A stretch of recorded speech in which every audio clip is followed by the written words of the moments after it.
اچھا ڈاکٹر صاحب، میں چونکہ مغرب میں رہنے کی وجہ سے جو کچھ مسائل ہیں نوجوانوں کو یا مسلمانوں، اس پہ میں نے سوال کرنا آگے، تو میں اس سے پہلے کچھ بنیادی چیزیں آپ سے سمجھنا چاہتا ہوں کہ آپ ان چیزوں کو کس طرح دیکھتے ہیں۔ اپنا مشاہدہ بھی جی آپ کا ہے، تجربہ بھی آپ کا ہے، اور مطالعہ اور آپ کی تحقیق بھی ہے۔ تو اگر میں آپ سے سب یہ پوچھتا ہوں کہ الحاد ہم جس کو کہتے ہیں وہ کیا ہے، آپ اس کو کیسے ڈیفائن کریں گے، اور پھر اس کی علمی اور فکری کوئی بنیادیں ہیں بھی کہ نہیں، یہ محض ایک عقیدے کی طرح ہے مذہب کے اندر جس طرح ہے، یا اس کی کوئی علمی بنیادیں ہیں یا نہیں؟ اور اسی طرح الحاد کی عقلی، سائنسی اور نفسیاتی بنیادیں کیا ہیں جو آپ نے ابھی تک ریسرچ کر کے دیکھا، اور لوگوں سے مل کے اچھا، آپ نے ایک جی لوگوں کو سے گفتگو کر کے آپ کو اندازہ ہو کہ بھائی ان بنیاد یہ بنیادیں ہیں الحاد کی۔ دیکھیں، الحاد جو ہے اس کا سادہ سا مطلب تو یہ ہے کہ خدا کو فاعل حقیقی نہ مانا جائے۔ مطلب اس دنیا میں جو بھی کچھ ہو رہا ہے اس میں کسی خدا کا، کسی سپر نیچرل فورس کا کوئی لینا دینا نہیں ہے۔ یہ ایک اندھے بہرے کائناتی قوانین ہے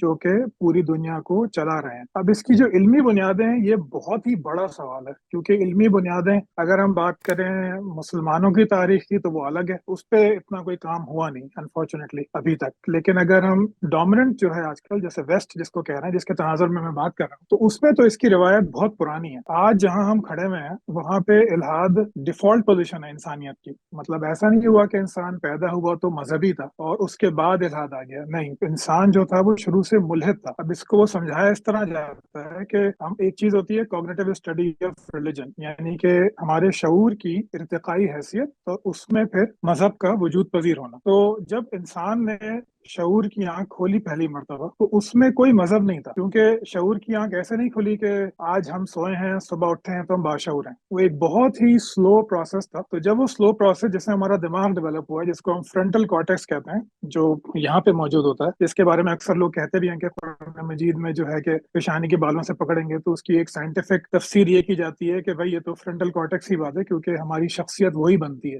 یہ دماغ کا سب سے نیا ریجن ہے۔ اور یہ فرنٹل کارٹیکس جو ہے وہ باقی جانداروں یا میملینز جو ہیں، میمل جو ہیں، ان میں بہت چھوٹا ہوتا ہے، انسان میں بہت بڑا ہے۔ تو ہم یہ سمجھتے ہیں، آج سائنس یہ سمجھتی ہے جیسے کہ شعور اس طرح پیدا ہوا۔ تو جب انسان نے شعور حاصل کرنا شروع کیا آہستہ آہستہ تو اس کے دماغ میں کوئی مذہب نہیں تھا۔ تو اس میں آپ کو ایک دلچسپ بات بتاؤں کہ ہم یہ سمجھتے ہیں، ہم سے میری مراد سائنٹیفک کمیونٹی، کہ جب انسان نے ارتقا کیا تو وہ پہلے پہاڑوں پہ، درختوں پہ ایسے رہتا تھا، پھر اس نے جھنڈ کی صورت میں رہنا شروع کیا۔ تو جھنڈ کی صورت میں رہنے کا فائدہ یہ ہوا کہ اس نے زمین پہ سونا شروع کیا۔ جب وہ زمین پہ سویا ہے تو اس کو بیلنس کرنے کی ضرورت نہیں تھی۔ مطلب جیسے آپ امیجن کریں کہ اگر آپ درخت پہ سو رہے ہیں تو آپ کو اپنا توازن برقرار رکھ، لیکن اگر آپ زمین پہ سو رہے ہیں تو آپ کو کوئی ایسی کام نہیں کرنا۔ تو اس دوران انسان کا شعور مزید ڈیولپ ہوا اور انسان کی نیند ڈیولپ، تو ہمارے اندر وہ والی نیند پیدا ہوئی جس میں ہم خواب دیکھتے ہیں۔ اور خواب جو ہیں، جب انسان نے خواب دیکھنے شروع کیے تو اس سے اس کی جس کو کہنا چاہیے قوت متخلیہ، میں اردو کی شاید ذبح کر رہا ہوں اردو کو، نہیں مطلب نہیں، جو آپ ہے اردو وہ بہت اچھا انسان بول رہے ہیں، میں تو ابھی کہنے والا تھا انسان نے کہ اچھا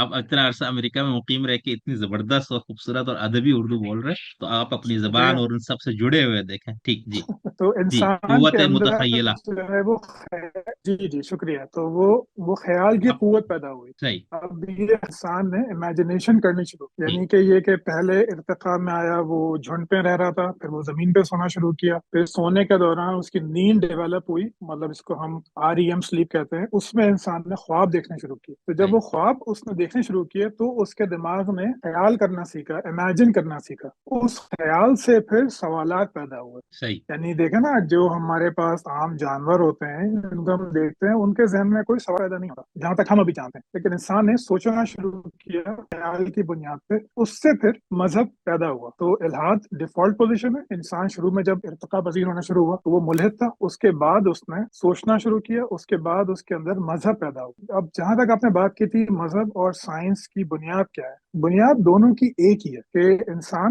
ان سوالوں کا جواب دے جو اس کے ذہن میں پیدا ہوتے ہیں جب وہ خود شعوری کی کیفیت سے گزرتا ہے۔ میں کون ہوں، کہاں سے آیا ہوں، جو محسوس کر رہا ہوں اس کا کوئی مطلب ہے کہ نہیں ہے، زندگی کیا ہے، اس کے بعد موت کیا ہے۔ تو مذہب نے ان سوالوں کے جواب دیے ایک مخصوص طریقے سے، اور سائنس بھی آج گزشتہ 300 سال سے انہی چیزوں کے جوابات دے رہی ہے۔ یہاں تک بات واضح ہے؟ کوئی سوال اس سلسلے میں؟ ہاں، نہیں بالکل، بہت اچھا آپ نے الحاد کو بہت اختصار کے ساتھ، اور پھر آپ نے اس کو جس طرح سے سائنسی تحقیقات اور اس سے مطابق انسان اور شعور اور یہ سب چیزیں کیا ہے، خواب دیکھنا اور یہ سب بتائے، تو میرے خیال سے کافی حد تک اس میں وضاحت ہو گئی ہے۔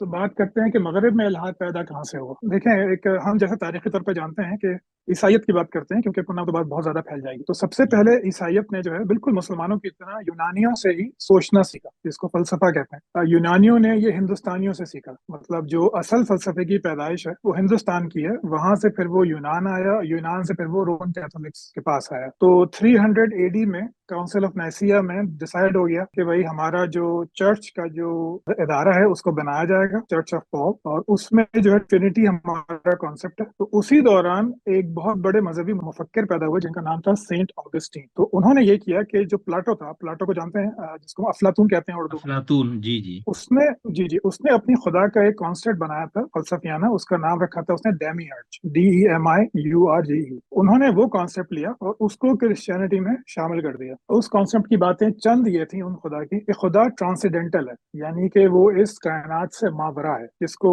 اگر آپ نے ڈاکٹر اسرار صاحب کو سنا ہو تو وہ کہتے تھے ورا الورا ثم ورا سما الورا۔ وارا، جی، جی، تو یہ وہیں سے آیا ہے، یہ مسلمانوں بالکل، نے نہیں ایجاد کیا یہ کانسیپٹ۔ تو ٹھیک، خدا جو ہے ڈیمی ارج، جو افلاطون کا خدا تھا، وہ ٹرانسیڈنٹل تھا، ماورا تھا۔ اس کے بعد وہ اممٹیریل تھا، یعنی کہ وہ مادی نہیں تھا۔ اس کے بعد اس نے جو دنیا بنائی تھی وہ اس نے مادے سے تخلیق سے، ہمیں جو کائنات میں فلاز دکھتے ہیں، اس کے بعد، جی جی، اس کے بعد جو دنیا بنائی تھی، کیا وہ جو تیسری بات آپ بتا رہے تھے، سوری؟ وہ مادے سے بنائی تھی، یعنی اس نے ٹھیک، مادہ لیا، ٹھیک، میٹر لیا، اور اس میں یہ کائنات بنائی۔ کائنات میں جو بھی ہم پرابلمس دیکھتے ہیں، جیسے سیلاب آتے ہیں، بارشیں ہوتی ہیں وغیرہ وغیرہ، وہ سب اس مادے کے فلاز ہیں۔ وہ خدا جو ہے وہ ہر کمی سے ماورا ہے، مطلب اس میں کوئی کمی نہیں ہے، یہ مادے کے فلاز ہیں جو ہم دیکھتے ہیں۔ اس صحیح، خدا کی کیریکٹرسٹکس یہ ہیں کہ وہ نیکوں کو جزا دیتا ہے اور برے لوگوں کو ان کی بہتری کے لیے سزا دیتا ہے۔ تو یہ مطلب ایک نٹ شیل میں ڈیمی ارج یہ تھا۔ سینٹ آگسٹین نے یہی خدا لیا اور اس خدا کو کرسچینٹی میں ڈھال کے چرچ کو دے دیا۔ چرچ نے اس کو اپنا لیا کہ ہمارا ڈوگما، ہمارا عقیدہ خدا کے بارے میں یہ ہے۔ یہ میں بات کر رہا ہوں 300 AD کی، ٹھیک ہے۔ صحیح، اس کے بعد یہی چلتا رہا، رومنز آئے، انہوں نے فتوحات وغیرہ کی۔ اس کے بعد ایک بہت بڑا شروع ہوتا ہے ایرا جس کو کہتے ہیں مڈل ایجز۔ یہ 500 عیسوی سے 1500 عیسوی تک کا ایک سفر ہے، 1000 سال کا۔ اسی کے اندر آتی ہیں ڈارک ایجز، جن کو جو 500 سے 1000 تک ہیں، 500 برس کا عرصہ، جس کو ڈارک ایجز کہا جاتا ہے۔ اس کے اندر یہی کانسیپٹ رہا۔ اب بھی بڑی دلچسپ بات ہے کہ اراؤنڈ کروسیڈز اسٹارٹ ہوئے ہیں تقریباً 1095 میں، 11ویں صدی کے بالکل آخر میں۔ اس کے دوران پھر عیسائیوں کا اور مسلمانوں کا جنگیں تو شروع ہوئی، لیکن یہ کہ تجارتی اور ثقافتی روابط بھی شروع ہو گئے، شادیاں ہونی شروع ہو گئیں، ٹریول شروع ہو گیا۔ تو اس سے جو مسلمانوں کی جو سوچنے کا انداز تھا، جو بھی یونان سے لیا گیا تھا، وہ عیسائیوں میں آنا شروع ہوا۔ اور یہ بھی دلچسپ بات ہے کہ جس کو ہم آج سائنٹیفک میتھڈ کہتے ہیں، یہ بھی عرب مسلمانوں کی ہی ایجاد ہے۔ تو اب یہ سوچ بدلنا شروع ہوئی تقریباً 11ویں صدی میں عیسائیوں کی، تو کہ انہوں نے ریزن کو جو ہے سمجھنا شروع کیا کہ انسان کا جو شعور ہے وہ بھی ہمیں جواب دے سکتا ہے اس کائنات کے بارے میں۔ پہلے تو صرف یہ تھا کہ خدا ہے، وہ دنیا کائنات سے بہت اوپر ہے، اس کو نہ ہم جان سکتے ہیں نہ سمجھ سکتے ہیں، صرف ہم خدا کو پادریوں کے تھرو سمجھ سکتے ہیں، چرچ کے تھرو سمجھ سکتے ہیں۔ اس سے جو اجاداری پیدا ہوئی، جو چرچ کی اجاداری تھی، ظلم و ستم، تو اس کی ایک الگ تاریخ ہے۔ تو جب یہ لین دین شروع ہوا معلومات کا، تو آہستہ آہستہ وہ زبان ڈیولپ ہونا شروع ہوئی۔ میں بات کر رہا ہوں لیٹن لینگویج کی اور جرمن زبان کی، انگلش تو اس وقت بہت ہی متروک حالت میں تھی، ان زبانوں کی۔ وہ ان زبانوں میں مسٹیسزم ختم ہوا اور آبجیکٹیوٹی آئی، یعنی یہ کہ زبان میں پہلی مرتبہ وہ چیزیں پیدا ہوئی جس سے آپ چیزوں کو پریسائسلی مخصوص انداز میں بتا سکیں۔ کیونکہ جب آپ تولنا تو انسان شروع سے جانتا تھا، اجناس تولتا تھا، گنتی بھی کر لیتا تھا، لیکن جب اس نے کیمیکل ریئیکشن شروع کی، جیسے فاسفورس بنایا، بارود بنایا، الکلی اور ایسڈز بنے، اس کے لیے اس کو پریسائز میجرمنٹس کی ضرورت ہوئی، تو زبان میں وہ پریسیجن ڈالنی پڑی۔ جب وہ پریسیجن آ گئی تو اس سے مذہب تو متاثر ہونا ہی تھا، کیونکہ مذہب بھی زبان سے ہی جو ہے وہ کمیونیکیٹ ہوتا ہے۔ تو یہ چیزیں 200 سال تک تقریباً چلتی رہیں۔ پھر 13ویں صدی میں ایک دوسرے بہت بڑے مفکر پیدا ہوئے جن کا نام تھا تھامس ایکوائنس۔ تو انہوں نے یہ کیا کہ انہوں نے جو سینٹ آگسٹین کا جو نظریہ خدا تھا اس کو انہوں نے ماڈیفائی کیا۔ اس میں انہوں نے یہ بتایا کہ بھائی کائنات کی توجیہ جو ہے وہ شعور بھی کر سکتا ہے، اور انسانی شعور جو ہے وہ بھی اس قابل ہے کہ جواب دے سکے۔ تو انہوں نے پہلی بار ریزن یا ریشنلٹی اور کچھ نہیں، ریشو سے نکلا ریشنلٹی، دو چیزوں کو ان کا ریشو نکال کے، ان کو آپس میں ریشو نکال کے آپ حساب لگاتے ہیں کہ کون سی چیز بہتر ہے، اسی کو ریشنلٹی کہتے ہیں۔ انہوں نے پہلی بار ریزن کو تھیولوجی میں یعنی مذہبیات میں داخل کیا یا الہیات میں داخل کیا. تو یہ ہے 13ویں صدی. اس کے بعد 200 سال کے بعد تقریباً اس کے یہی چلتا رہا. پھر 13ویں صدی میں ہمیں بہت تھوڑی تھوڑی دلیل ملتی ہے کہ سائنٹیفک جو ریزننگ ہے وہ مغرب میں شروع ہوئی. ابھی بھی تسلط پورا چرچ کا ہے, چرچ سب کچھ کرتا ہے, چرچ کا پوری حکومت ہے, پوپ انتہائی طاقتور ہے. تو لیکن یہ تھامس ایکوائنس نے بدلتے حالات کے ساتھ, زبان کی تبدیلی کے ساتھ الہیات میں شعور کو اور ریزن کو داخل کیا. یہ 13ویں صدی ہو گئی. اب آ جائیے 15ویں صدی. 15ویں صدی 1515 میں ایک شخص پیدا ہوا جس کا نام تھا مارٹن لوتھر. مارٹن لوتھر نے جو ہے اپنے 95 تھیسس پہ پیدا کیے جس کو ہم ریفارمیشن کی تحریک کہتے ہیں. تو پھر وہ پروٹیسٹنٹس پیدا ہوئے. پروٹیسٹنٹ کیا تھے؟ انہوں نے یہ کہا کہ دیکھیں, اچھا اس میں بڑا اچھا تقابل ہے اسلامی تاریخ کا اور مغربی تاریخ کا. جس طرح ہمارے پاس قرآن مجید کا اردو ترجمہ یا کسی اور زبان میں ترجمہ کرنا الاؤڈ نہیں تھا. پہلی بار یہ شاہ ولی اللہ نے کیا, جن کو پھر بدعت بھی کہا گیا اور پتہ نہیں کیا کیا. بالکل. احادیث کا ترجمہ یا تفسیر بھی وہ بھی الاؤڈ نہیں. تو بعین ہی یہی صورتحال چرچ میں بھی کہ تھامس ایکوائنس تک بھی 13ویں صدی تک بھی کسی عام آدمی کو اجازت نہیں تھی کہ وہ لاطینی زبان سیکھے بائبل پڑھ سکے. تو جو پادری نے کہہ دیا, جو چرچ نے کہہ دیا, وہ خدا کے احکام ہے, اس کو آپ کوشچن نہیں کر سکتے. اگر آپ کو بائبل پڑھنی ہے تو آپ کو پادری بننا پڑے گا. ایسا نہیں ہوگا کہ آپ بازار گئے, بائبل خریدی, پڑھ لی. تو مارٹن لوتھر نے یہ کیا کہ اس نے بائبل کا جرمن ترجمہ کر دیا. پہلے اس نے چرچ کے خلاف بغاوت کی اور اس نے بائبل کا پہلا جرمن ترجمہ کر دیا اور اس کو پروسیکیوٹ کیا. اس کو کئی سال تک یہ لوگ ڈھونڈتے رہے. وہ ایک نواب نے, جاگیردار نے اس کو پناہ دی کئی سال تک اپنے تہہ خانے میں, نہیں تو وہ کب کا قتل کر دیا جاتا. بالکل ایسے ہی جیسا ہمارے ساتھ ہوا کہ شاہ ولی اللہ کے پیچھے جو ہے وہ قتل کرنے کے لیے لوگ بھیجے گئے تھے کہ وہ بھی انہیں قتل کر دیں کہ انہوں نے ایک بلاسفیمی کی ہے قرآن مجید کا ترجمہ کر کے.